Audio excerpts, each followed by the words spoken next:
estamos vendo essa grande variedade de espécies de plantas nativas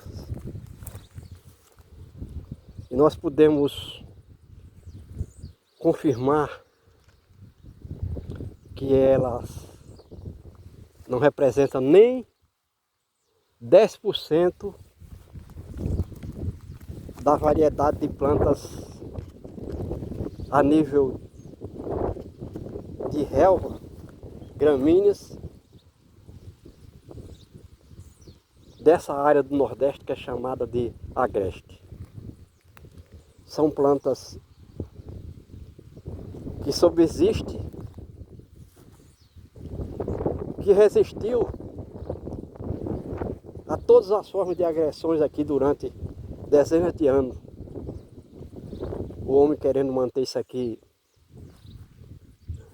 desmatado, sem plantas a nível de árvores, sem arbustos, porque precisava das terras abertas como campo de pastagem ou de lavoura, pastagem do gado e de lavoura. Então, à medida que as sementes iam germinando, 100% dessas plantas, com as chuvas, todos os anos, o homem ia arrancando para deixar o campo limpo para a lavoura, ou o gado ia comendo, de modo que as plantas não se reproduziam, não botavam sementes. Então aqui está pelo menos no máximo 10% das espécies de plantas desse nível que existiu aqui. E árvore e arbusto não tem, porque, como a gente disse, o homem ia arrancando, tentando eliminar definitivamente para abrir os campos de lavoura e de pastagem do gado.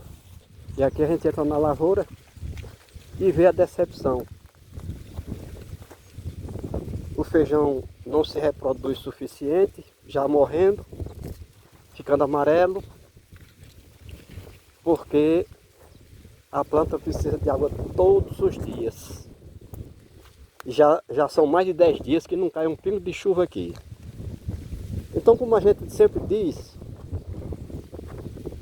com esse vento seco e com esse sol e esse calor, a perda de água do solo é de 3,5 litros por dia. Ou seja, se perde todo dia 3,5 milímetros de água do solo. É equivalente a 3,5 milímetros de chuvas.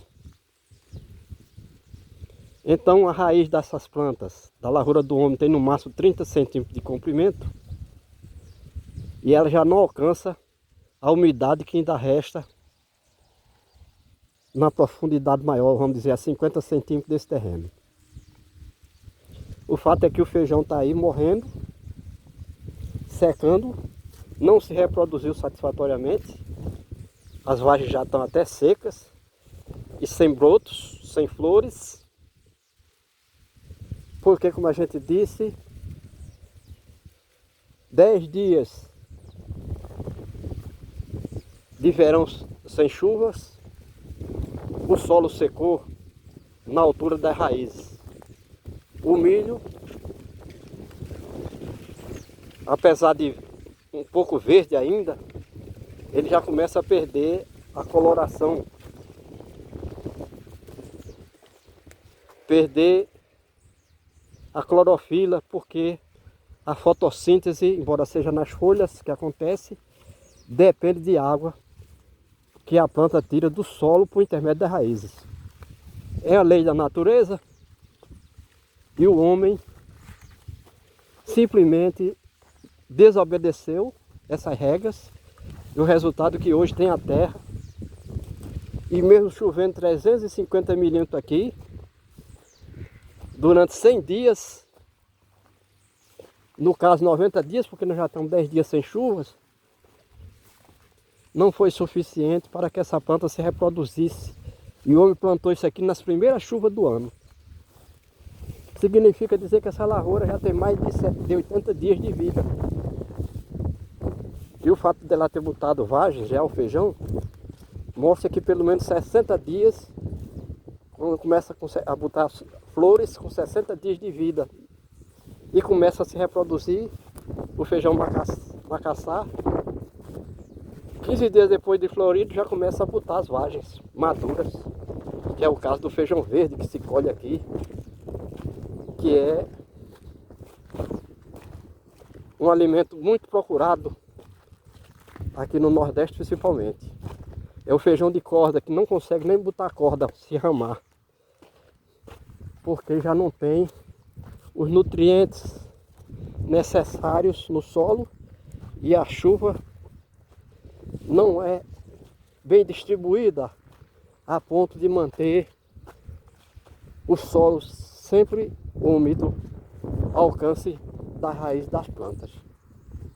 E nós fazemos esse trabalho aqui e a gente vê que todos os anos o homem, isso já há mais ou menos uns 60 ou 70 anos, todos os anos o homem planta aqui quando chove. Todo ano chove, mas nem sempre ele colhe, porque já não é uma questão de terreno, de chão, mas é uma questão da utilização dessas terras pelo homem.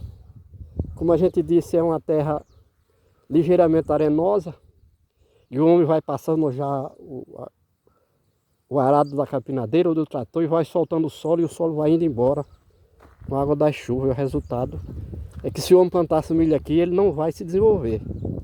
Todo aquele milharal que a gente viu ali atrás não vai se reproduzir, enquanto que o feijão se reproduziu timidamente. Então a gente vê que ainda tem chuva suficiente para produzir de tudo. Mas falta o conhecimento do homem para manusear a terra de modo a não prejudicar a produção de alimentos.